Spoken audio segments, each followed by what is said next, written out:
Student जैसा कि आप सभी को पता है जो आपका नेक्स्ट सीटेट का एग्ज़ाम है जो कि 7 जुलाई को होने वाला है। इसके लिए हम लोग यहाँ पर सीडीपी पेपर 1 और पेपर 2 दोनों के प्रीवियस ईयर क्वेश्चन पर सॉल्व करने वाले हैं जो कि आपके एग्ज़ाम के लिए इंपॉर्टेंट है और ये सारे ही क्वेश्चन आपके प्रीवियस एग्जाम में पूछे गए हैं। तो यहाँ पर आपका फर्स्ट क्वेश्चन क्या है, विकास शुरू होता है। ये क्वेश्चन आपका सीटेट जनवरी 2012 में बना, बहुत ही सिंपल सा क्वेश्चन है। उत्तर बाल्यावस्था से, तो ये ऑप्शन आपका नहीं होगा। प्रसव पूर्ण अवस्था से, बिल्कुल सही बात। विकास हमारे माँ के गर्भ से स्टार्ट होता है और जब तक हमारी मृत्यु नहीं होती है तब तक चलता रहता है। यानी विकास क्या होता है, एक निरंतर चलने वाली प्रक्रिया है, कॉन्टिन्यूअस प्रोसेस होता है। यहाँ पर सेकंड ऑप्शन आपका राइट आंसर हो जाएगा। शैशवावस्था आपका नहीं होगा, पूर्व बाल्यावस्था भी नहीं होगा, क्योंकि इसमें बच्चा जो है 2 से 6 साल तक का हो जाता है और शैशवावस्था में बच्चा जन्म से 2 साल तक का होता है और उत्तर बाल्यावस्था में बच्चा जो है 7 से 11 साल तक का होता है। ठीक है, एक क्वेश्चन आपसे यहाँ पर बनता है कि भाषा विकास के लिए सबसे सेंसिटिव पीरियड क्या होता है, तो वो होता है पूर्व बाल्यावस्था, जिसमें बच्चा 2 से 6 साल तक का होता है। ये क्या होता है, भाषा विकास के लिए सबसे संवेदनशील पीरियड होता है। ठीक है, सबसे सेंसिटिव पीरियड होता है, तो यहाँ पर आपको ध्यान रखना है। नेक्स्ट है, निम्नलिखित में से कौन सा कथन विकास और अधिगम के बीच संबंध का सर्वश्रेष्ठ रूप से जोड़ता है। ये क्वेश्चन आपका सीटेट सितंबर 2015 में बना।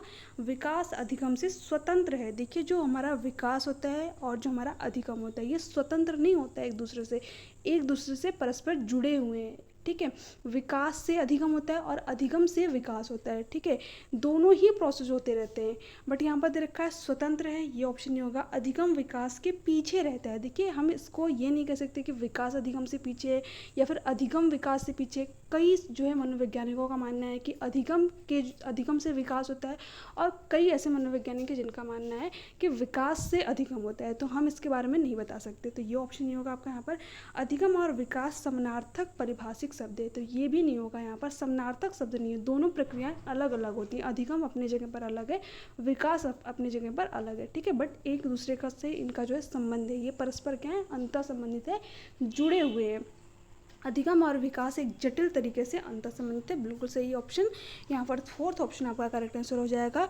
विकास जो है हमारे अधिगम को प्रभावित करता है और अधिगम विकास को प्रभावित करता है, तो फोर्थ ऑप्शन आपका करेक्ट आंसर हो जाएगा। नेक्स्ट है, ये क्वेश्चन आपका सीटेट फरवरी 2016 में बना। विकास के बारे में निम्नलिखित में से कौन सा एक कथन सही है। क्वेश्चन कहते रखा है विकास भिन्न व्यक्तियों में भिन्न गति से होता है, बिल्कुल सही बात। फर्स्ट ऑप्शन आपका यहाँ पर करेक्ट आंसर हो जाएगा, क्योंकि जो विकास की रेट होती है, जो दर होती है, क्या होती है, पर्सन टू पर्सन वेरी करती है। यानी हो सकता है कोई बच्चा 1 साल में चलना सीखे और कोई बच्चा जो है 2 साल में भी सही तरीके से चल ना पाए, या फिर हो सकता है कि कोई बच्चा है जो कि 1 से 1.5 साल में बोलना सीख जाए और कोई बच्चा 2 से 3 साल में भी सही तरीके से बोल ना पाए। क्यों, क्योंकि ये अलग अलग जो है पर्सन के ऊपर डिपेंड करता है कि किस तरीके का उसको इन्वायरमेंट मिला है, किस तरीके की हेरिडिटी उसको मिली है। आपने देखा होगा जिस घर में ज़्यादा बच्चे होते हैं वहाँ पर बच्चे जल्दी बोलना सीख जाते हैं। क्यों, क्योंकि उसको इन्वायरमेंट उस तरीके का दिया गया है। और कहीं कहीं पर आपने देखा होगा कि जिन घरों में एक ही बच्चे होते हैं, ठीक है, तो उसका लैंग्वेज डेवलपमेंट अच्छे तरीके से नहीं हो पाता है, क्योंकि बच्चा बोलता ही नहीं है, बातचीत ही नहीं करता है। ठीक है, तो यहाँ पर जो विकास की दर होती है ये पर्सन टू पर्सन वेरी करती है, अलग अलग होती है सभी बच्चों में। ये उनकी हेरिडिटी और इन्वायरमेंट पर डिपेंड करता है, तो फर्स्ट ही ऑप्शन आपका करेक्ट आंसर हो जाएगा।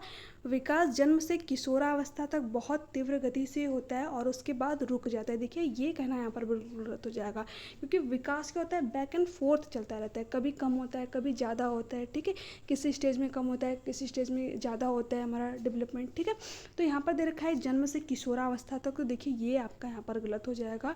ठीक है, और हमारा विकास कभी रुकता नहीं है, जब तक हमारी मृत्यु नहीं होती तब तक चलता रहता है, तो ये आपका नहीं होगा।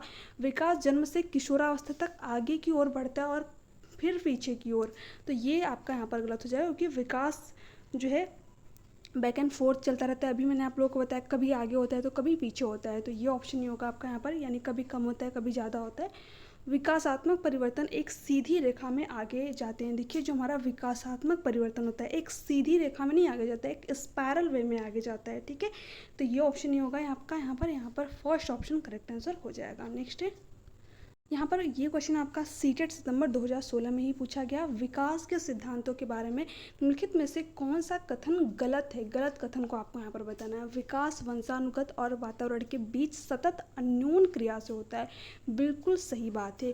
देखिए, जो हमारा विकास है वो क्या होता है, हमारी हेरिडिटी और इन्वायरमेंट का ही तो प्रोडक्ट होता है। जितनी भी चीज़ें हमें मिली हुई हैं, या तो वो हमें हमारी हेरिडिटी यानी जीन्स के थ्रू मिली हुई है, या तो हमने अपने इन्वायरमेंट से ग्रहण की है। तो बात तो सही है आपकी, बट हमसे यहाँ पर पूछा क्या है, कौन सा कथन गलत है, इसलिए ये ऑप्शन आपका यहाँ पर नहीं होगा।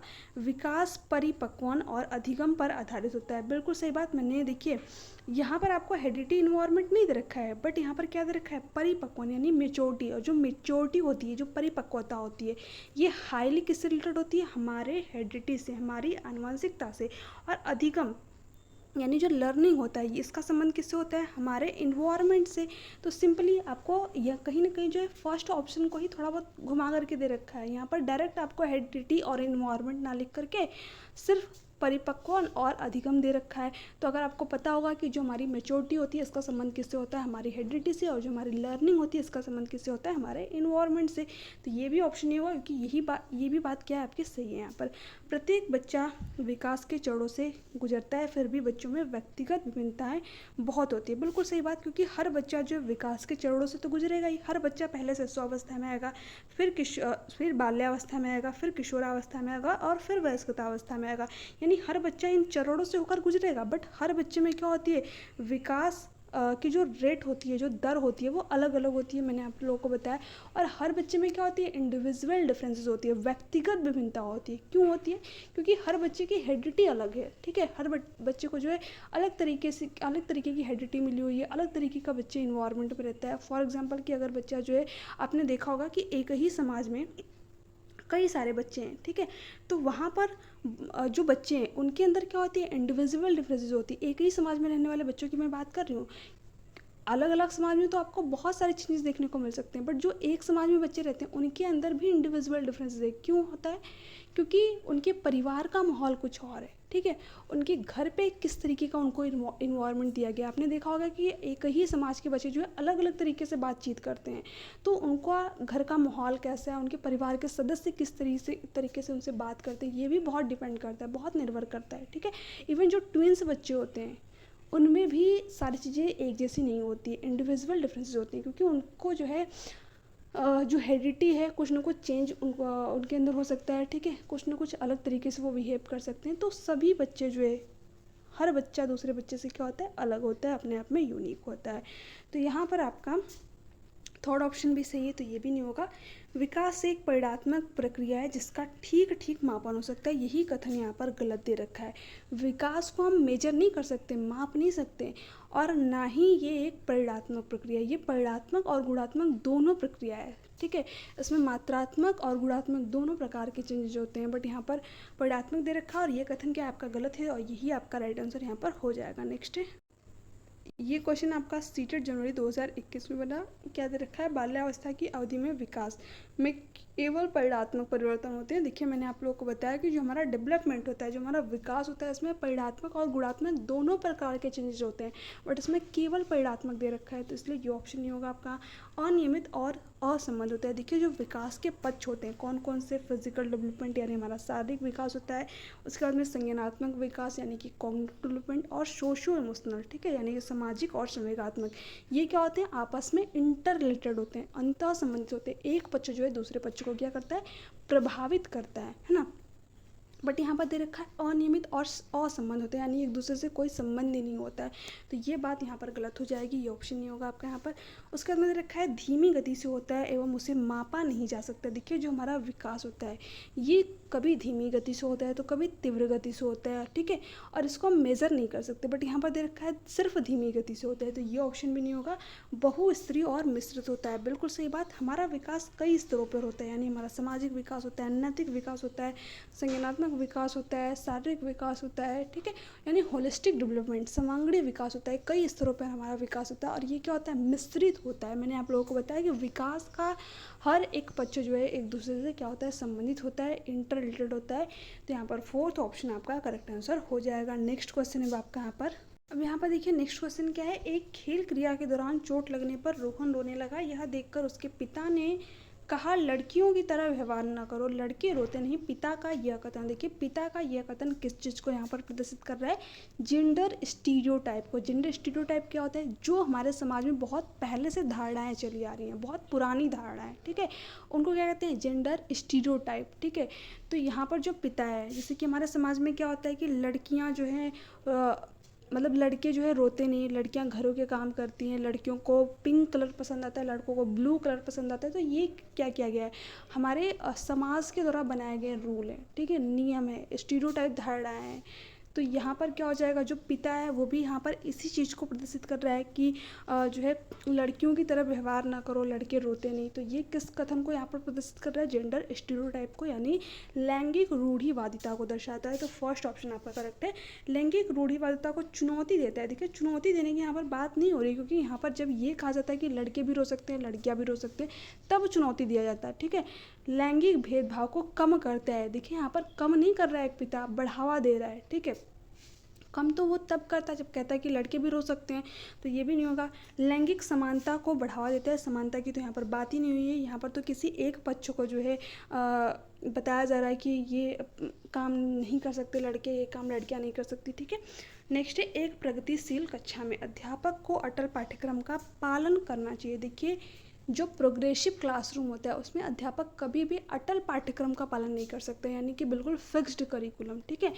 करिकुलम कैसा होना चाहिए, पाठ्यक्रम कैसा होना चाहिए, फिक्स्ड नहीं होना चाहिए, लचीला होना चाहिए, फ्लेक्सिबल होना चाहिए, ठीक है। तो यहाँ पर आपका फर्स्ट ऑप्शन तो नहीं होगा। विद्यालयों में प्रतिस्पर्धा पर बल देना चाहिए। देखिए प्रतिस्पर्धा, कंपटीशन क्या होता है आपके सीटेट के एग्जाम के लिए, निगेटिव टैग वर्ड होता है। क्यों? क्योंकि इससे बच्चे के अंदर हीन भावना डेवलप होती है कि हम जो है दूसरे बच्चों से कमज़ोर है, हमको सीख नहीं सकते। तो इस तरीके की चीज़ें आपको बच्चे के अंदर नहीं डेवलप करनी है, कंपटीशन नहीं कराना है बच्चे में, तो ये नहीं होगा। ज्ञान की संरचना के प्रचुर मौके प्रदान करने चाहिए, बिल्कुल सही बात। जो प्रगतिशील शिक्षा है, प्रगतिशील कक्षा यानी कि प्रोग्रेसिव क्लासरूम है, वो क्या कहती है कि हमें बच्चों को ज्ञान की संरचना के लिए प्रचुर मौके प्रदान करने चाहिए। बच्चा क्या हो, एक्टिव हो, सक्रिय हो, कोई एक्टिविटी करे। तो यहाँ पर थर्ड ऑप्शन आपका करेक्ट है। विद्यार्थियों को उनके अकादमिक अंकों के आधार पर नामांकित करना चाहिए। देखिए विद्यार्थियों को कभी भी नामांकित, लेबलिंग नहीं करना चाहिए। ये आपके सीटेट के एग्जाम के लिए एक नेगेटिव टैग वर्ड होता है ना। तो यहाँ पर मैं आप लोगों को टैग वर्ड भी बताते चल रही हूँ ताकि आपको एग्जाम में जो है प्रॉब्लम ना आए।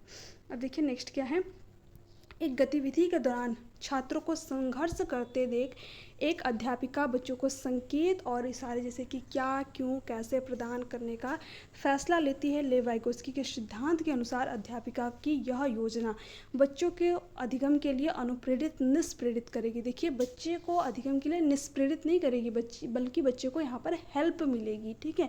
तो ये ऑप्शन तो नहीं होगा। अधिगम के लिए पाठ आधारभूत संरचना का काम करेगी, बिल्कुल सही बात, क्योंकि इसकी बात कौन करता है, आपके लेव वाइगोस्की कहते हैं। और ये क्या कहते हैं कि जब बच्चा कोई नया कौशल सीख रहा हो, वहाँ पर उसको किसी भी तरीके की प्रॉब्लम आए, तो आप क्या करिए, उसको थोड़ी सी हिंट दे दीजिए, ठीक है। यानी थोड़ा सा जो है उस क्वेश्चन का सोल्यूशन बता दीजिए। किसी क्वेश्चन में अगर बच्चे को प्रॉब्लम है तो, बट पूरा क्वेश्चन मत सॉल्व कीजिए, ठीक है। थोड़ा सा वहाँ पर उसको हिंट दे दीजिए ताकि बच्चा खुद उसको क्वेश्चन को सॉल्व करे। तो किसी तरीके के संकेत या फिर इशारा देने की बात है तो वहाँ पर आपका क्या हो जाएगा, स्कैफोल्डिंग हो जाएगा, पहाड़ हो जाएगा। और इस बार जो आपका 21 जनवरी को एग्जाम हुआ था उसमें आलम्बन दे रखा था, तो इसलिए आप लोग इसको इंग्लिश में ही याद कर लीजिएगा, स्कैफोल्डिंग, है ना। तो सेकंड ऑप्शन करेक्ट है। छात्रों के प्रत्याहार निष्काश प्रवृत्ति पैदा करना, ये नहीं होगा आपका। अधिगम की प्रक्रिया में अर्थहीन होगा, अर्थहीन नहीं होगा, ये बच्चे को हेल्प करेगा। अब यहाँ पर नेक्स्ट क्वेश्चन क्या है, समूह में एक दूसरे को पढ़ाने और सहायता करने से बच्चे स्वयं की चिंतन प्रक्रिया पर आपेक्ष कर सकते हैं और संज्ञानात्मक क्रियात्मक के क्रियाकलाप के उच्च स्तर तक पहुंच सकते हैं। बिल्कुल सही बात। जब बच्चा जो है एक दूसरे को समूह में जो है पढ़ने में सहायता करता है, इंटरेक्ट करता है, बातचीत करता है, तो वहाँ पर बच्चा बेहतर तरीके से चीज़ों को सीख पाता है। इससे जो उसकी थिंकिंग स्किल होती है वो क्या होती है, बेहतर होती है। तो फर्स्ट ऑप्शन आपका यहाँ पर करेक्ट आंसर हो जाएगा। बाकी के ऑप्शन देख लेते हैं। बच्चों में भ्रांति उत्पन्न हो सकती है जो उनके अधिगम में हस्तक्षेप करती है। देखिए ये आपका यहाँ पर नहीं होगा, भ्रांति उत्पन्न नहीं होगी बच्चों में, इससे तो बच्चे को हेल्प मिलेगी। बच्चे का ध्यान भंग होगा, ये सारी चीज़ें आपकी यहाँ पर गलत है, ये नहीं होगा। ये एक प्रभावशाली शैक्षिक पद्धति नहीं है। देखिए ये एक इफेक्टिव तरीका होता है, प्रभावशाली तरीका होता है जब बच्चा ग्रुप लर्निंग करते हैं, ठीक है। तो ये नहीं होगा। बच्चों में प्रतिस्पर्धात्मक प्रवृत्ति उत्पन्न होती है जो कि अधिगम में विघ्न रुकावट पैदा करती है। देखिए इससे बच्चों में प्रतिस्पर्धा नहीं उत्पन्न होती है, इसमें तो बच्चे में सहयोग की भावना उत्पन्न होती है ना।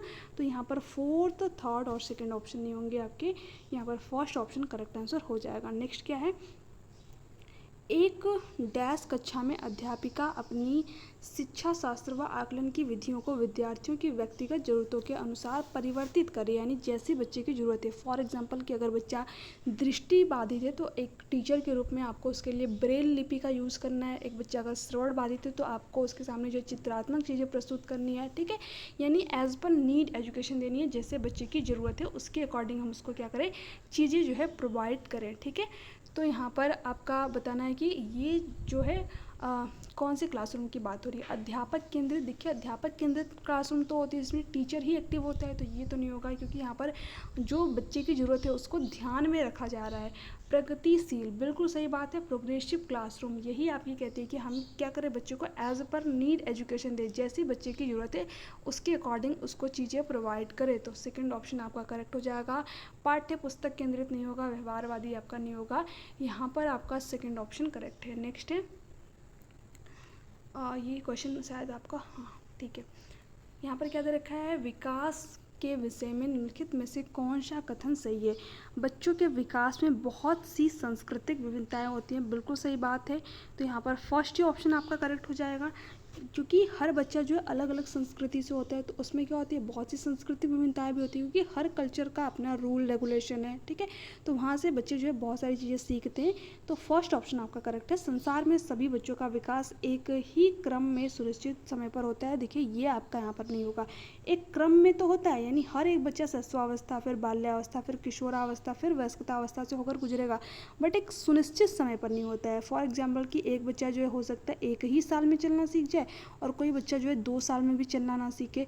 तो जो विकास का क्रम होता है वो तो सेम होता है, सार्वभौमिक होता है, बट रेट अलग अलग होती है, ठीक है, दर अलग अलग होती है, क्योंकि हर बच्चा स्टेज से तो हर बच्चा होकर के गुजरेगा, जो शिशुअवस्था है, बाल्यावस्था है, किशोरावस्था है, बट जो समय होता है वो अलग अलग हो सकता है हर बच्चों के लिए, है ना।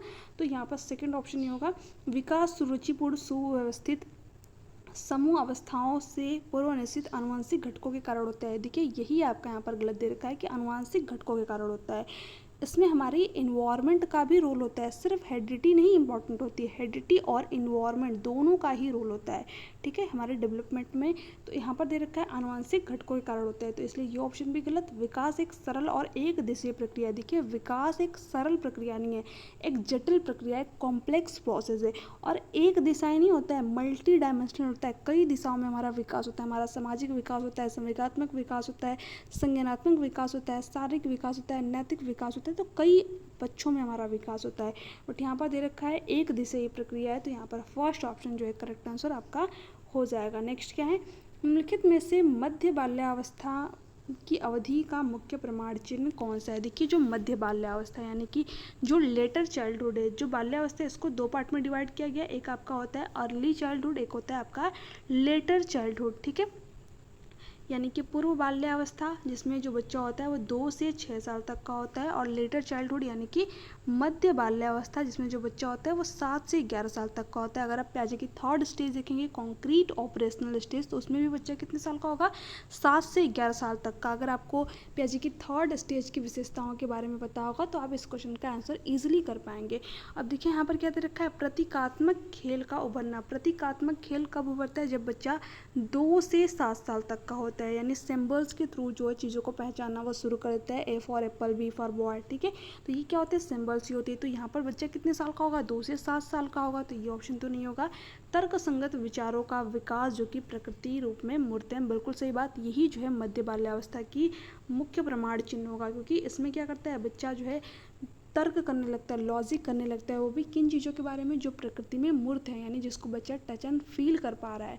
तो यहाँ पर सेकंड ऑप्शन आपका करेक्ट आंसर हो जाएगा। पेशीय कौशल और समग्र शारीरिक वृद्धि का तेजी से विकास, ये नहीं होगा आपका यहाँ पर। वैज्ञानिक तर्क और अमूर्त रूप से सोचने की क्षमता का विकास। देखिए बच्चा एब्स्ट्रैक्ट थिंकिंग कब करता है, अमूर्त सोच कब करता है, जब वो 11 साल से ज़्यादा का होता है, यानी एब्स्ट्रैक्ट थिंकिंग जो चीज़ें उसके सामने नहीं हो उसके बारे में भी बच्चा कब सोच पाएगा, जब वो 11 एबव होगा, है ना। तो यहाँ पर 2 से 7 साल के बारे में ही हमको, सॉरी 7 से 11 साल के बारे में ही हमको बताना है।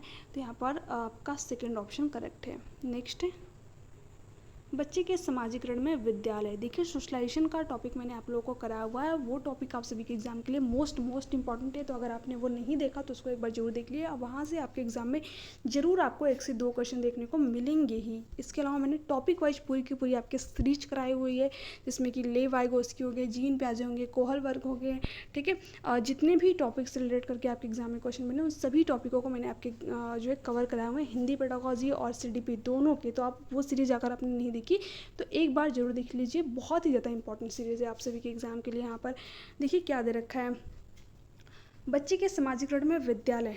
अब देखिए जो हमारा सोशलाइजेशन होता है इसके 2 कारक होते हैं, एक होता है आपका प्राथमिक कारक और एक होता है आपका द्वितीयक कारक, ठीक है।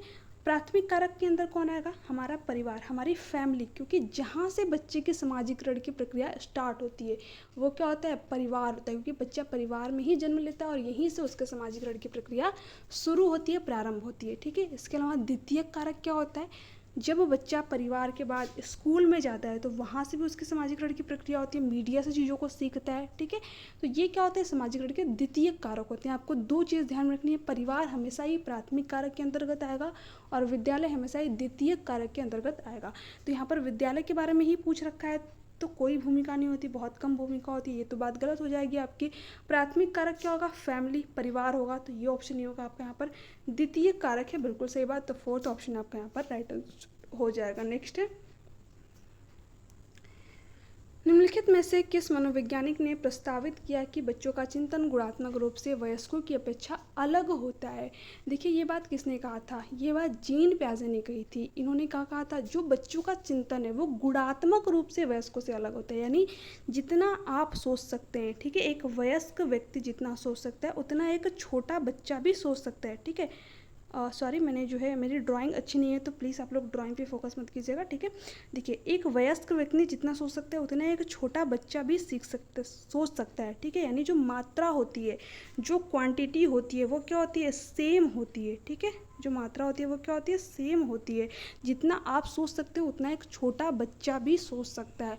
बट जो गुण होता है, जो क्वालिटी होती है वो क्या होती है, अलग अलग होती है। यानी आप जो है अपने ऑफिस के कामों के बारे में सोच सकते हैं, अपने घर के कामों के बारे में सोच सकते हैं, ठीक है।